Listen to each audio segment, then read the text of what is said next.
This podcast was produced by OAR FM Dunedin with support from New Zealand On Air.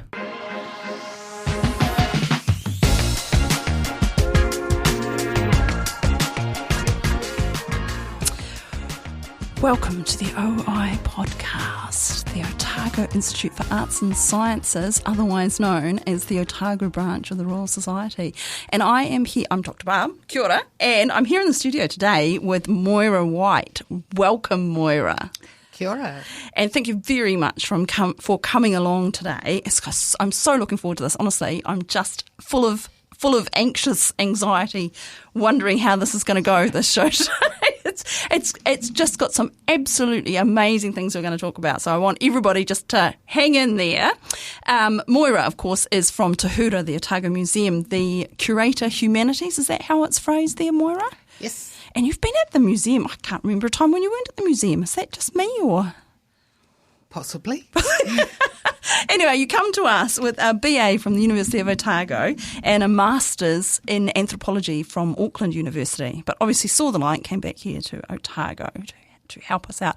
I thought just before we get very deeply into the fabrics and textiles and some of because the Otago Museum has this gorgeous collection of sort of worldwide fabrics, and obviously a lot of those textiles, I should say, rather than fabrics, are more centred around, New Zealand and the Pacific, because there are a lot of amazing textiles from our area of the world, but also some from further afield, which is just amazing to hear about. But I thought first off, just before I leap into that, I would just have a quick introduction, because as we're recording this, and of course it's going out live to the Otago region on Otago Access Radio there, but what I thought was I would give everybody the heads up that June is coming faster than you can imagine, and we have got a in real life IRL seminar coming up on the 25th of June, and it is in the Barclay Theatre at the Otago Museum. Quite often we have them in the Hutton Theatre, but this time it's in the Barclay Theatre. It's one of our joint talks with the Royal Society New Zealand, so it's a big deal, and the Royal Society, bless them, put on one of those gorgeous, actually usually there's more than one of those gorgeous platters. So if you're in town, you should definitely come. Now, the thing is that this one we expect to have a lot of people, so we would really love it if people could just go online and get a ticket. Now, the event's free, but you need a ticket because we are limited to numbers going there, and it's running on the same night as I think it's the Photography Awards are running. So they start at 6 p.m. So our talks are going to go from 4 p.m. The doors open for the Barclay Theatre, and there'll be like nibbles and a cash bar where you can buy a glass of wine and dress up and have a real evening of it. So it's going to be absolutely fantastic. And we've got 2 of the Research Award speakers this event, as we're calling it. We have got Olivia Harrison, who won the Research Award for the Emerging Scientist, and Gemma. Now, I'm going to absolutely brutalise Gemma's last name, and I'm so sorry for this, Gemma. I should have checked with you how to say it ahead of me saying it. Anyway, it's Gemma, and it's Geoghan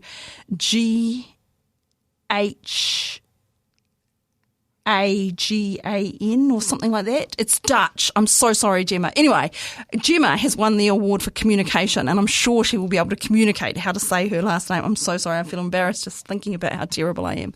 Anyway, go online. They are going to be absolutely fantastic talks. It's going to be a really lovely evening, and we're very much looking forward to it, and thank you huge amount to the Royal Society for catering that event for us. And of course we will have both Gemma and Olivia along to the OI podcast to tell us a bit about their background and context, so there will be no spoilers in those. You still have to go, but yeah, that's going to be fabulous. I think I'm very much looking forward to it. But today's talk is in a completely different direction. Moira, what are we talking about today? We're talking about a group of textiles that were purchased for the museum in the late 1940s in Tehran.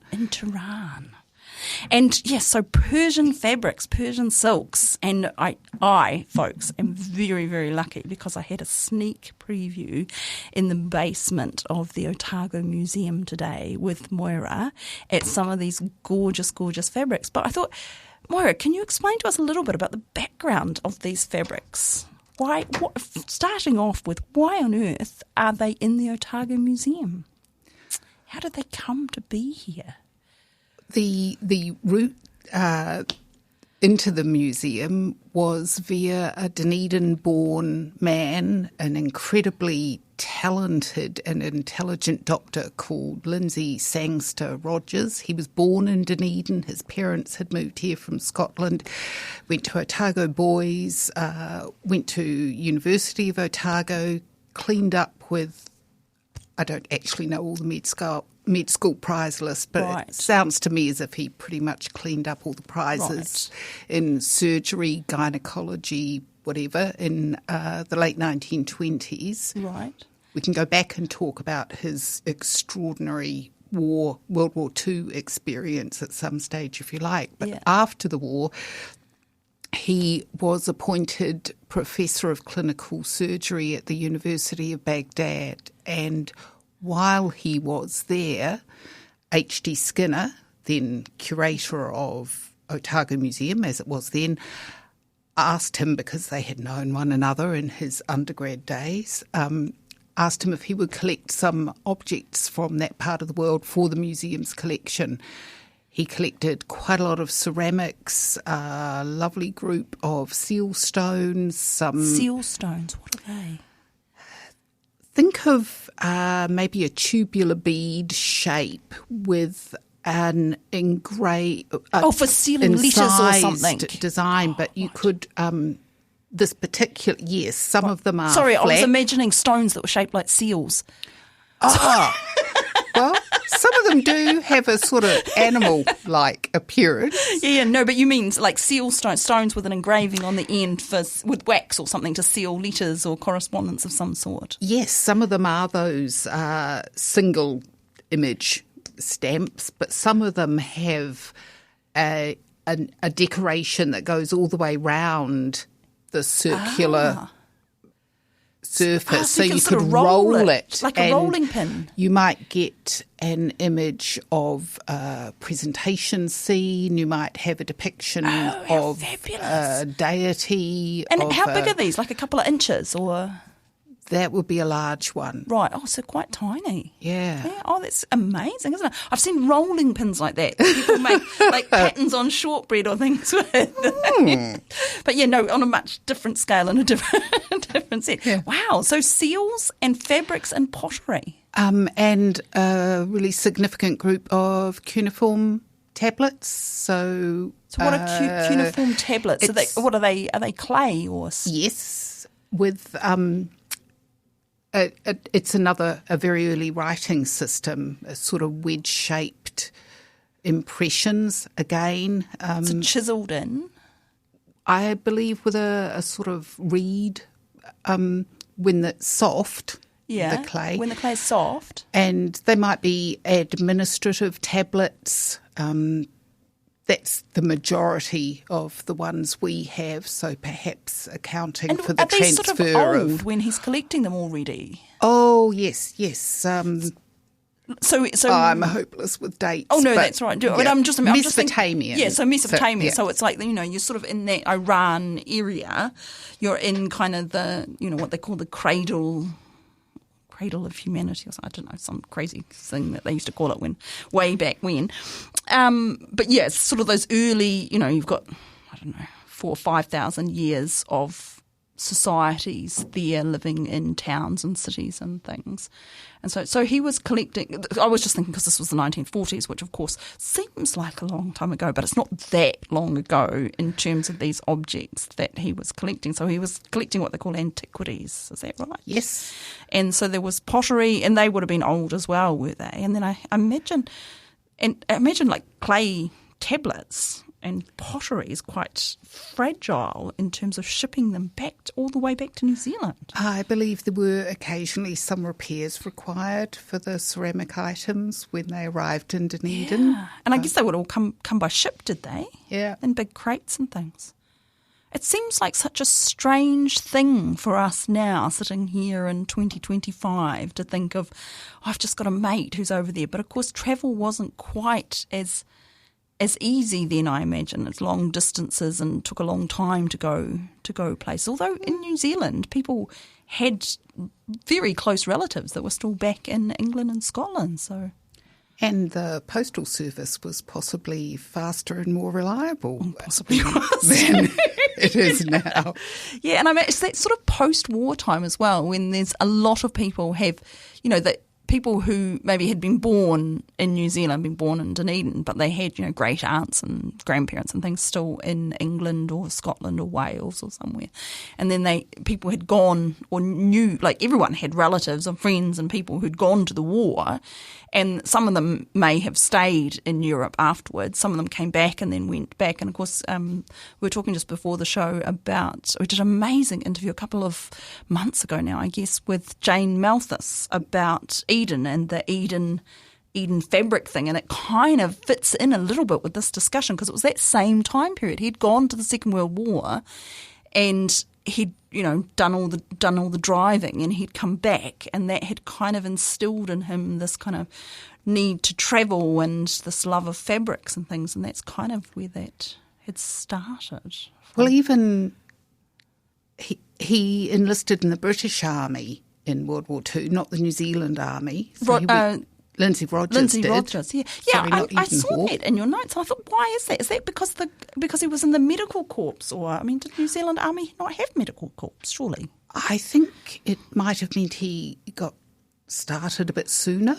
Oh, possibly, yeah. He had been in England for some of his medical training before, so quite possibly had connections and felt au fait with the system and some of the hospitals, because he moved around quite a bit when he was in England after he graduated here.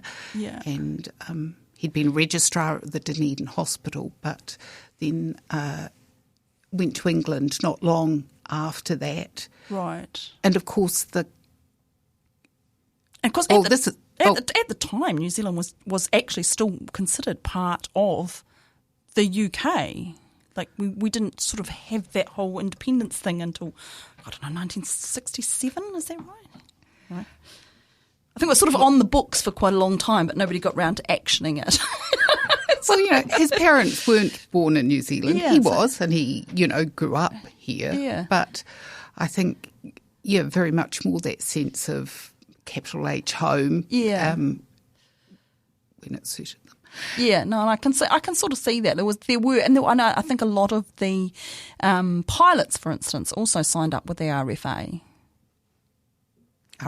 RAF, sorry. Well, and he joined another R. He joined the RA. I'm going to get this the wrong way around too. MC, Royal Army Medical Corps. Oh, right. And then after this insane time as part of the North African campaign, performing surgeries in. Oh, God, must have been horrific, really, when you think about it. I think for me, it's almost impossible to imagine. I read those words, but the reality of it. Yeah. And then later in the war, he joined the Special Operations Executive, which was this sort of, rather more clandestine branch. I mean, that's what you think of, isn't it, when you think of special operations? But yeah. So they parachuted into Yugoslavia behind enemy lines, and he was working as a surgeon helping Marshal Tito's partisans in those years. And he talked about having to use, fencing nails for splinting and performing surgery in caves. Yeah, real field surgery there, eh? I wish I could remember on the spot the book that's been published just in the past year about the New Zealand. I saw that in your notes. The other New Zealand surgeon who's... Yes, what I will do is I will look it up after the show and put it on the episode description and put the notes in there. Oh, thank you, yeah. Yeah. And then, we read...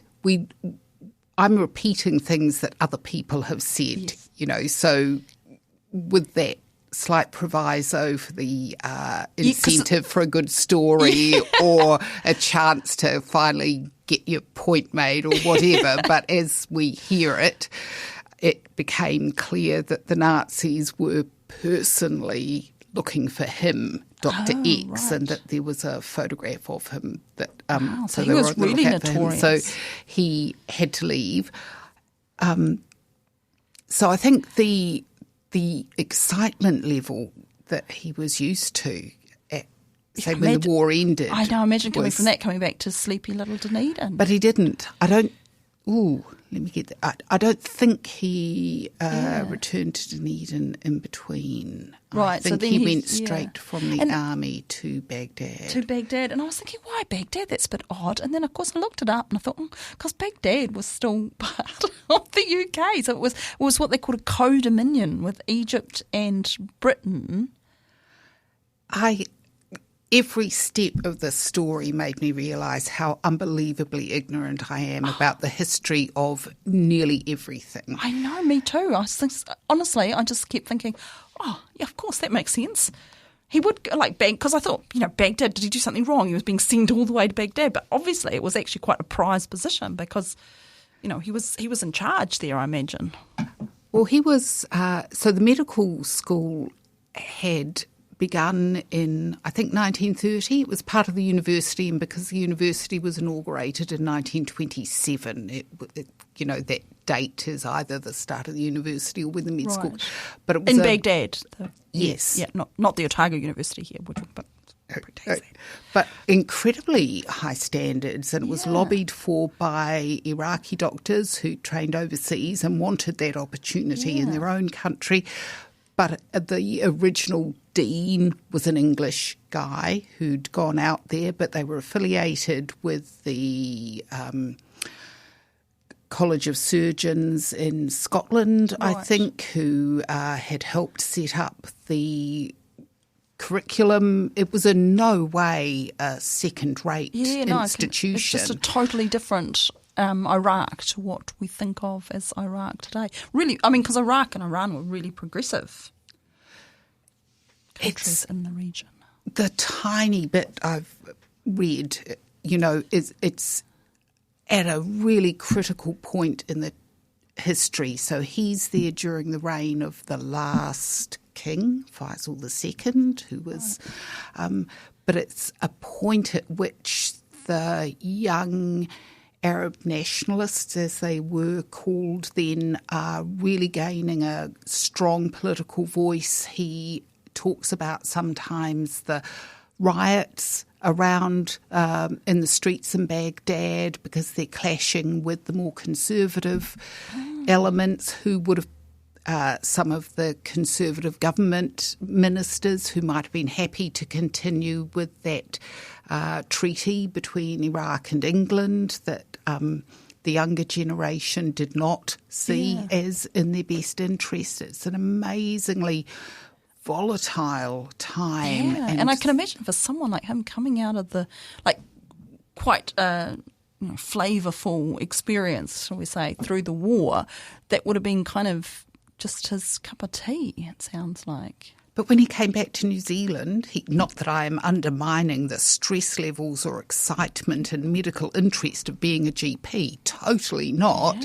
but he did start working as a GP in a practice in Te Awamutu with, quite a rural component to his work. So maybe he'd reached a point where he wanted a different sort of life. Yeah, interesting. But it's interesting that, because so these fabrics that are in the Otago Museum collection, they're not from Baghdad, they're from Tehran. So he was obviously, sort of going to various places in the region in these collections. I think he's a cosmically interested man. He bought all of this group of roughly 20 fabric samples, and as you can tell, they're not large. The largest one would be about the size of an A4 sheet of paper. Some of them are half that. Yeah. And he bought them all from a single antiquarian in Tehran. They sort of look a bit like samples, like, they're just like the edge of a piece of a big, it was obviously, a massive piece of fabric to start with, because they're all beautifully woven with all these amazing pictures all through them. But yeah, some of them have got those selvage edges on them, so they're obviously just kind of samples. I wondered if they originally were like a flick book. These are the sorts of things that you can get from here, and then because they're much older than the 1940s, right? So they're coming from the 1600s. I would guess late 19th century. There's not that I've seen a lot of comparative material in New Zealand, but I've looked at online collections, and I think there are aspects of them that might mean they were still using stylised representations and the sort of motifs that were from those 16th, 17th century, high points of textile production in the area, but maybe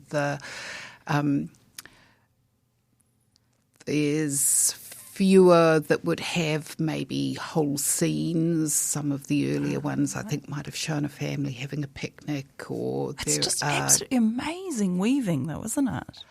Like, just when you see those, pictures of them, those massive woven, I think they're for hanging rather than for mats, are they? Or for, what do people use them for? Oh, right. Back to, so it's not clear whether these were pieces that had never been used, pieces cut from possibly in the way that we might save fabrics for patchwork from something that was a little worn in one area, or so it could have been from garments, could have been for the great range of domestic textiles, like cushion covers and like covers for lounges and things would have all been, depending on your status, they could have all been made from silk, couldn't they? I don't know, curtains even. I don't know what all of the things that they would make out of, because it was right on, because Tehran was right on that Silk Road, right? So it's right on that pathway from China, going right through that sort of nexus and into Europe. So all of those fabrics would have come. Oh, Iran had this internationally appreciated silk industry for centuries, and as it developed, some of the cities might have had specialities. Some of them might have worked with the carpets, that sort of tuft weaving, others in different styles of silk, some maybe in ikat, some in so names like Isfahan and Yats and Kerman were associated in the English mind as well with this luxury and high quality product. But in the late 19th century, everything changes. You've got the opening of the Suez Canal, changes transport routes. It becomes much easier to export and import material, and in this crazy way, the Iranian imports of English, British, and probably French and other countries' textiles is on the increase.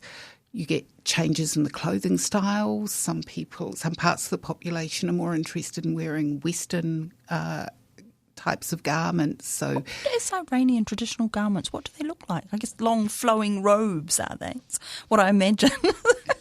Looser, yes. Yeah. Yeah. So, in fact, the Victoria and Albert Museum has a collection of silk samples, probably most rather larger than ours, and possibly also not second-hand, if you like. Right. That were an official gift to them because the Iranian Prime Minister wanted, and the Shah wanted, were concerned about the effect of the imports and the changing traditions on preservation of traditional textile arts, and they donated quite a group of material to like a reference collection. Be sure that they had these earlier pieces in the V&A. That's interesting, eh? I guess it was a much sort of closer relationship in some ways because of that kind of political aspects there. And it's quite close too. Yeah. Forget also, and you've got easier forms of transport. I guess. I mean, you could go by train all the way from, I imagine, from Baghdad all the way to London without any trouble at all in the day. Bit of water at some point, but yeah. Sorry, yes. I'm just thinking of my Ticket to Ride game board, and it just where you have to go over water, you just have to pay an extra locomotive. I should stop trying to put things together as though they are a funny little game. But another aspect of the pieces in our collection, as you saw, is that many of them are fantastically carefully pieced together. So some of them are made from 2, 6, 8 fragments, and not just rectangular blocks, but strange curved lines and small, a real... And it's really tiny. Like the fragments are actually quite small, right? So some of them are like, as you're saying, A4, but some of them are A5 sort of size. But when they've got... And piecing, I guess, was much more common back in the day. So... piecing as a technique when you're tailoring and making clothes, people if they didn't have a big bolt of cloth, they would sort of cut a piece off and use all the little bits and stick them back to make them into the pattern. And it was quite a common technique. People didn't just go and buy another metre of material because things were more handmade. So comparatively speaking, I think fabric was more expensive. She says off the cuff. But yeah, I was quite surprised, even though I knew in the back of my mind that piecing was much more common, that I was surprised at how small the fragments were that had been pieced together into these small samples, and how many there were to make that. And it makes you question: Are these pieces, like, was that piece of fabric, were the pieces all one piece and somehow it had just got cut or ripped or something and someone had very carefully put it back together again? Or were they separate bits from the same kind of big piece of fabric that someone had made something out of and gathered up the little bits that were left over and made a square out of? Do you know the answer to that? Is that even a knowable thing? I don't suppose it is. Well, it might have been if he'd asked at the time, but it's, a lot of what we surmise about them now is just imagining and making comparisons that might not be, culturally relevant. And it's hard to put yourself back into a mindset of someone from the 1940s. But I think that you can imagine that it's something to do with scarcity or rarity or value.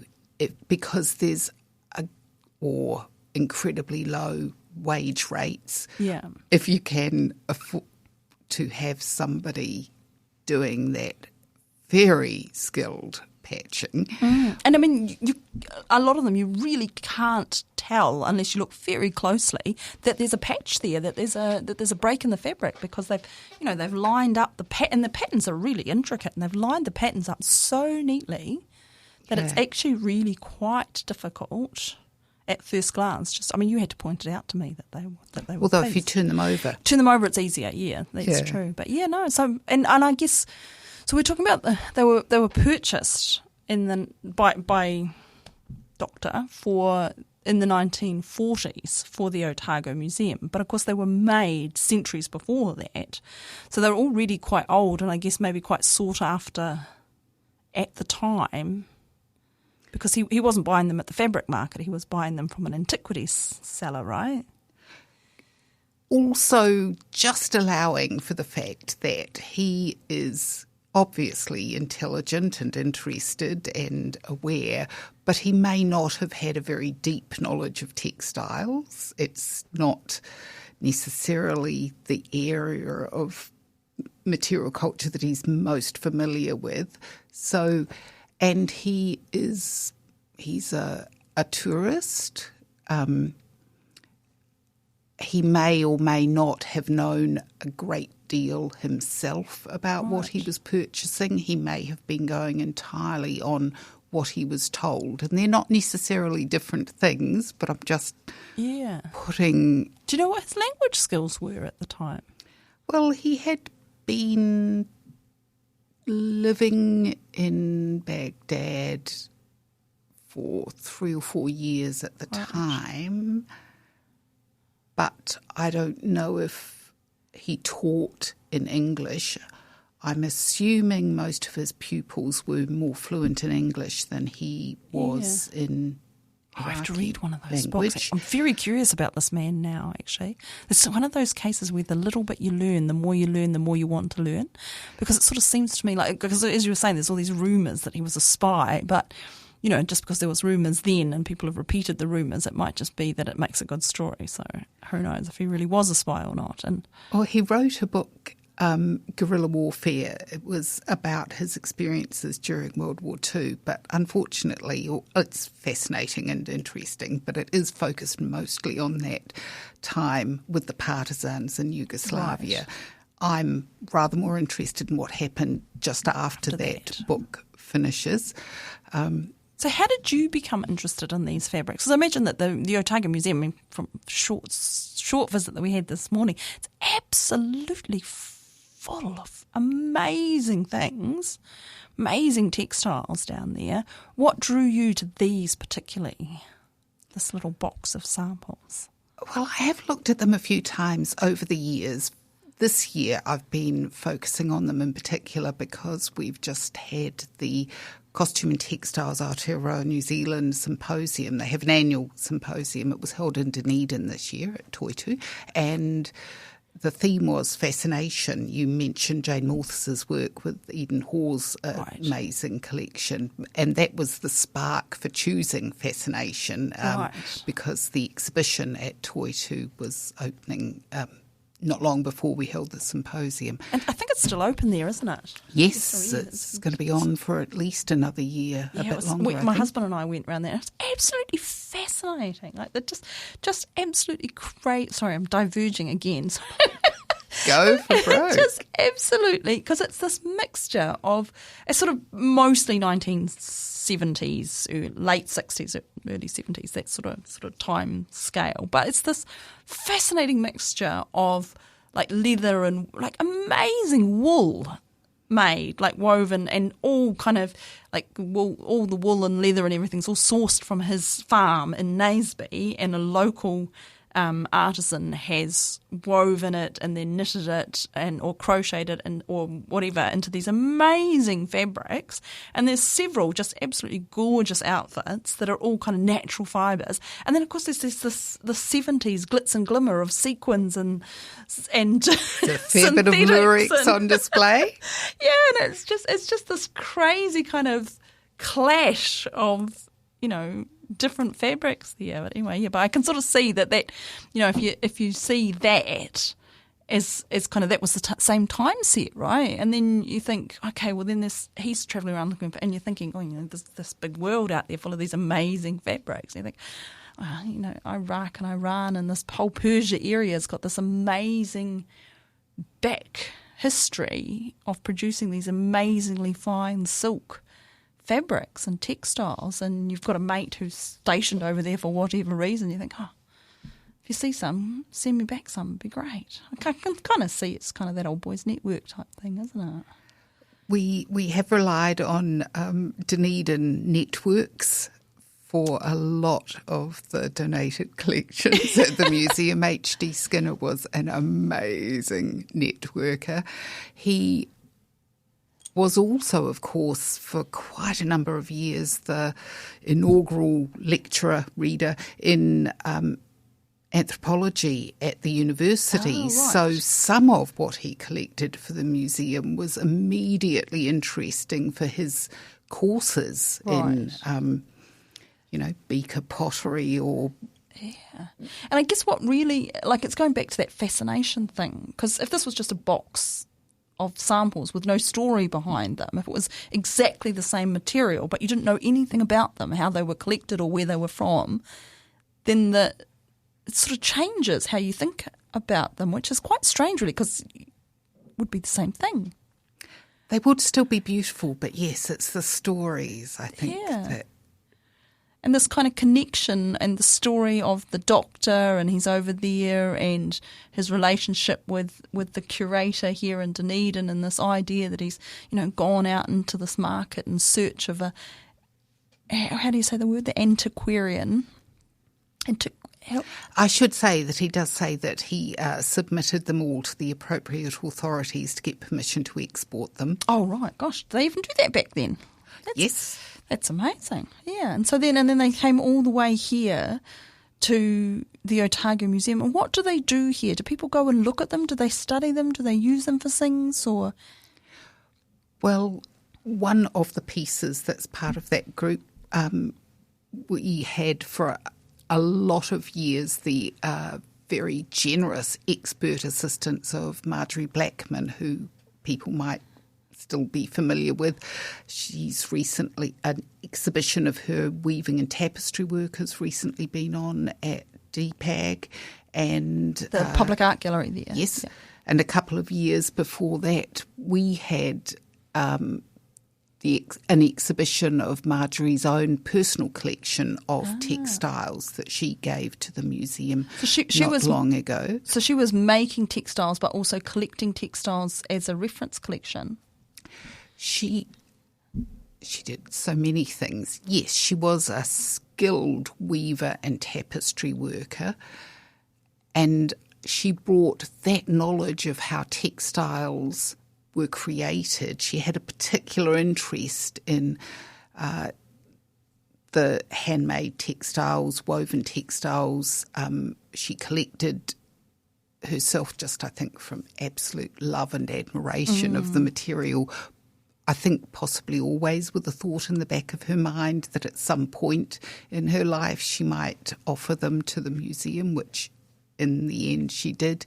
But a lot of the tribal textiles rather than the industrial pieces. So, are these ones counted as industrial ones because they're obviously made on a big loom? Oh, but yes. However, in the course of all her experiences, she had a fantastic knowledge of how things were woven on large or small looms. We called the exhibition at Tūhura of her textiles, It's All in the Making, which is something that she said. So that makes sense. It's all in the making of how you make the fabric, and that's how you can tell who's made it and where and when it's come from and what fabrics it's made from. And it's an amazing thing to think about, back to all of those different big industries that at one time all our fabrics were handmade. And it's funny, we think about that with clothes now, but even fast fashion is still made. Someone is driving the sewing machine. Someone's setting things up. It's not actually our clothing. Even the fast fashion today isn't all made by a machine. It's not roboticized yet. Yes, it's quite interesting. So it's sort of like when we went from making, hand making something that's tailored to fit a specific person with all the sewing, and some person goes to the maker of the fabric. They've woven a tartan cloth or a broadcloth somewhere, and there's that connection very close to where the fabric comes from, up until now there's more distance in all the places, shall I say now. So it's easy to sort of lose the overall of how something was made and where it was made, and you get all these amazing fabrics coming. So it's quite interesting to have someone who actually have an exhibition on where these things come from and how they're made. And it was Marjorie who first looked at one of the pieces among this group that Lindsay Rogers gave to us and identified from the decorative elements that it was probably part of the panel of a woman's trousers, a Zoroastrian wedding outfit. You were asking who uses them, what's done with them. What's done with them, yeah. That was the immediate connection I had with somebody who's done some research. And see, that's quite interesting because it's a combination of what it's made of and how it's made, and also the design that's on it, and possibly also the colouring and the pigments that are in it that's allowed Marjorie to say, I think this would have been for this sort of garment and this sort of place. And Zoroastrian, it's a fascinating. It is. There's that word again, fascinating. It's a fascinating religion, and I've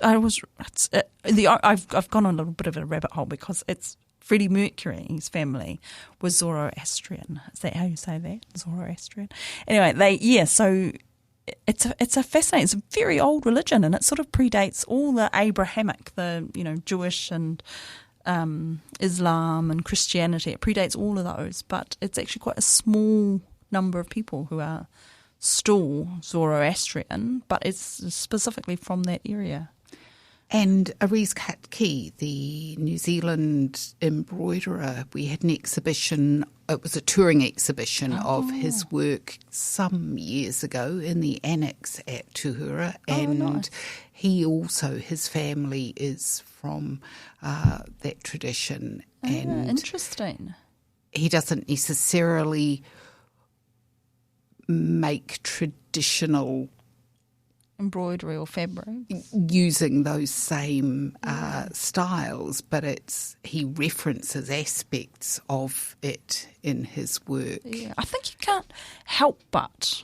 I think if that's the sort of the culture and the things that you've seen as you go, I think regardless of where you are or who you are, I think it's hard to, you can't get rid of your background. It's always going to sort of have some sort of play on where you come out as an art person, I think.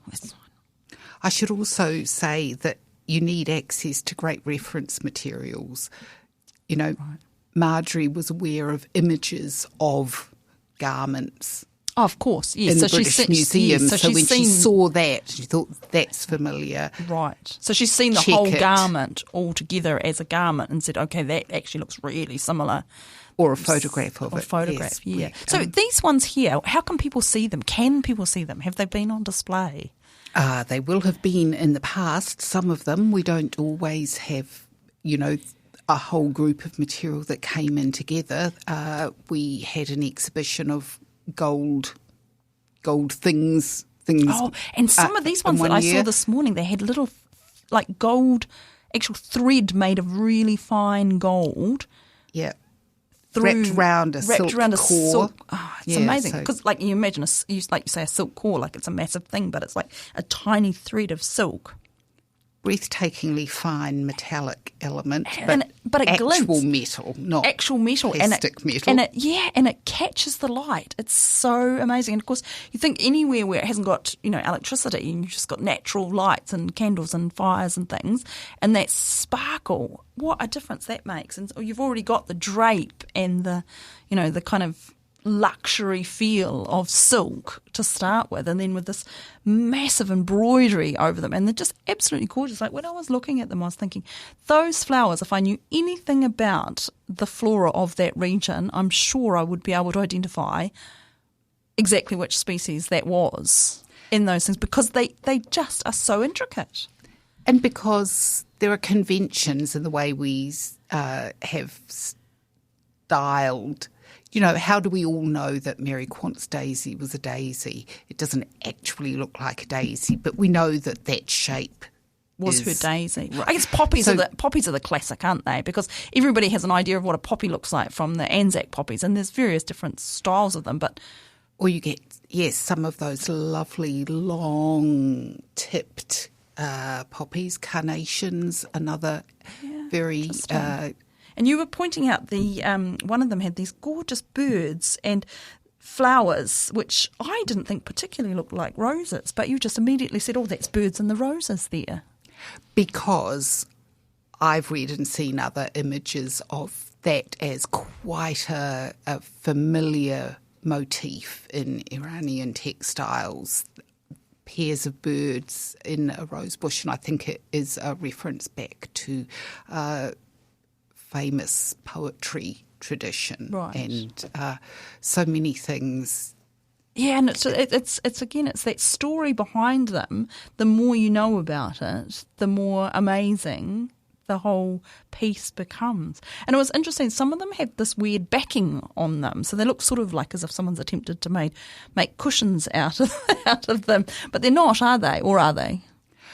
They're not cushions, they're all flat, but some of them definitely have quite carefully stitched backings and edge trims, so then it's 3 elements, and the trim itself might be pieced together from a number of pieces of the same fabric design. So whether that is just to strengthen a fragile textile or to make it attractive to use as a mat of some sort. Or maybe there's a placemat on the table to put a special vase or a teapot or something. These are both possibilities, but yes, although the backing textile, I think in all of ours, is a cotton, usually a printed cotton, and it is probably much closer to the time in which they were acquired. It's more recent than the silk textile. Yeah, no, it's interesting, Very interesting. And the colours are absolutely gorgeous. And I guess back then they're all naturally dyed, are they? Maybe not if they're made in the 19th century, but certainly in earlier centuries. So the early ones would have been all natural dyes, which may have been plants or minerals or I wonder shells or insects. But then coming up into the late 1800s, they would have been synthetic dyes as well. I have to be slightly suspicious about how natural that amazing turquoise colour was. That's true. Yeah, no, some of them are very bright, aren't they? But that is one of the other issues that Iran had in the 19th century when the local textile manufacturers are able to import synthetic dyes from other parts of. And I think at one stage they tried to deal with the issue by law just to kind of maintain the status of their textiles, but it wasn't one of those things that was ever going to work very easily. It just seems like such an amazing, they just are truly amazing fabrics. And I wonder, do people take inspiration from these types of fabrics to make fabric nowadays, or is there one of the pieces that, several of the yes, we did look at that gold coloured one, so you'll see part of that motif, the large motif, the botte shape, which has turned over time into something that we tend to call paisley.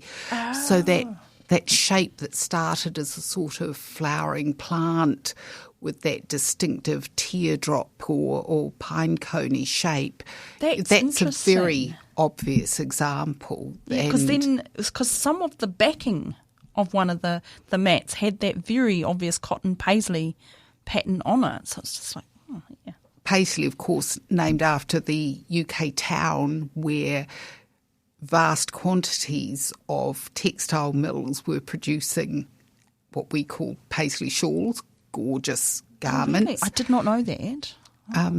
So that's where it came from. Because paisley to me seems like 1970s wallpaper or suits. Am I wrong? Maybe I'm wrong. Could be.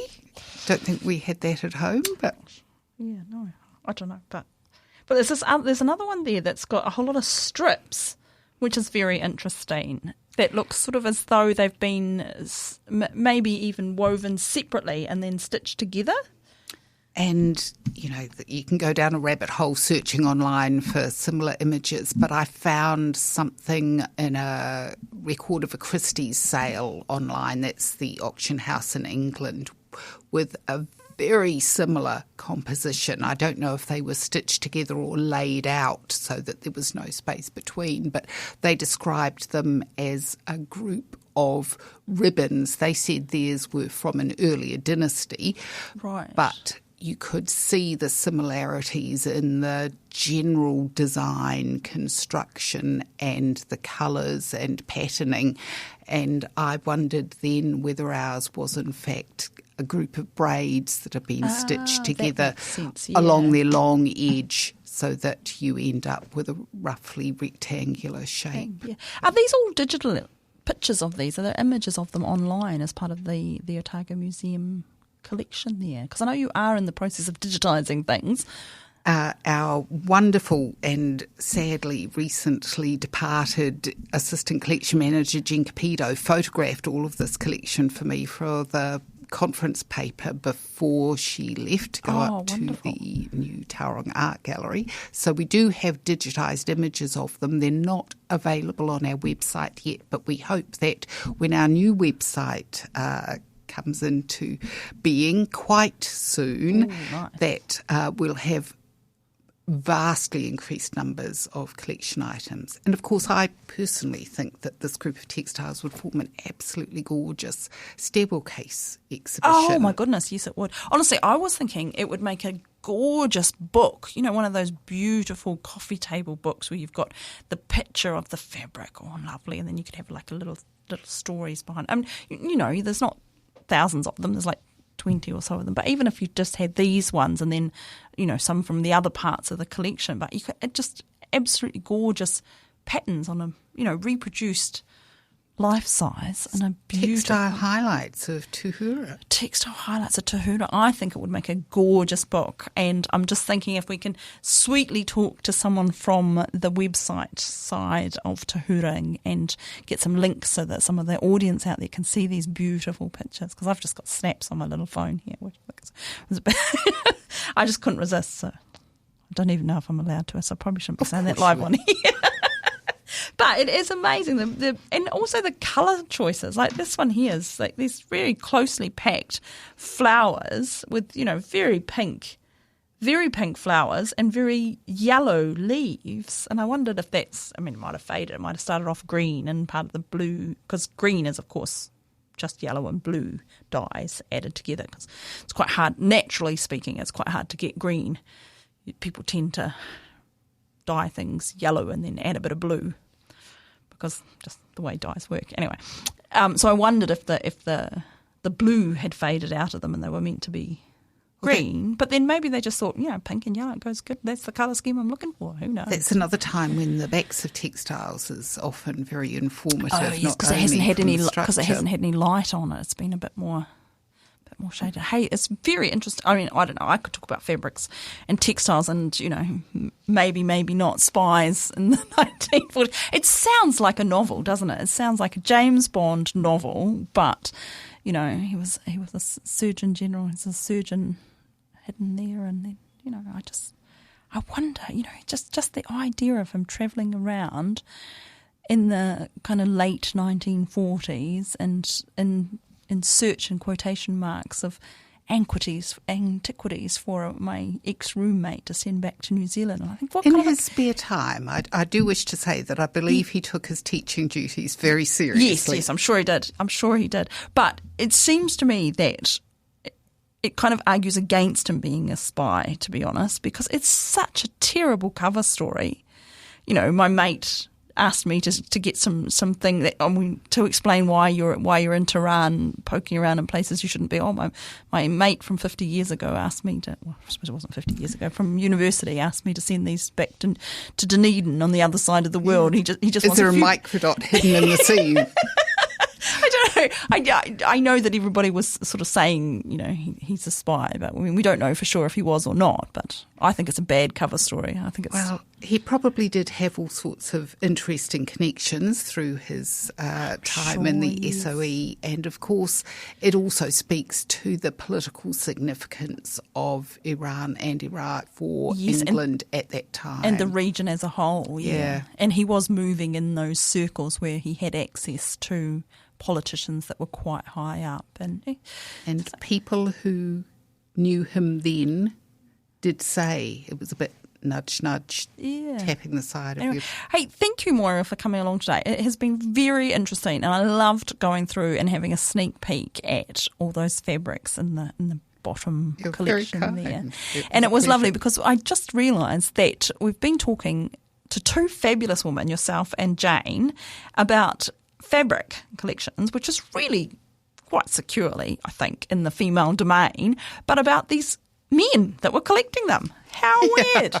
Next time we have yourself on, we're going to be talking about a famous lady that had to do with collecting fabrics. We'll work on that in the meantime. For sure. Thank you very much for coming on, and it has been lovely. And hopefully we can organise something. It would be great to organise a little tour just for the members of the OI. We could work on that. We could work on that. That would be fantastic, wouldn't it? Like a special little treat. Have a look. Honestly, it's the highlight of my week so far. Anyway, this has been the OI podcast, and I'm going to sign off now if I can find the right button. You've been listening to the OI podcast, the shout out for the arts, sciences and Mataranga Māori. You can support this podcast by becoming a member of the OI. Check out the Otago Institute for Arts and Sciences on Facebook or our website. If you'd like to listen again to this episode or others from the series, look for the OI podcast on ORFM's website, oar.org.nz. Brought to you by the Otago Institute for Arts and Sciences, the Otago branch of the Royal Society of New Zealand. This podcast was produced by ORFM Dunedin with support from New Zealand On the Air.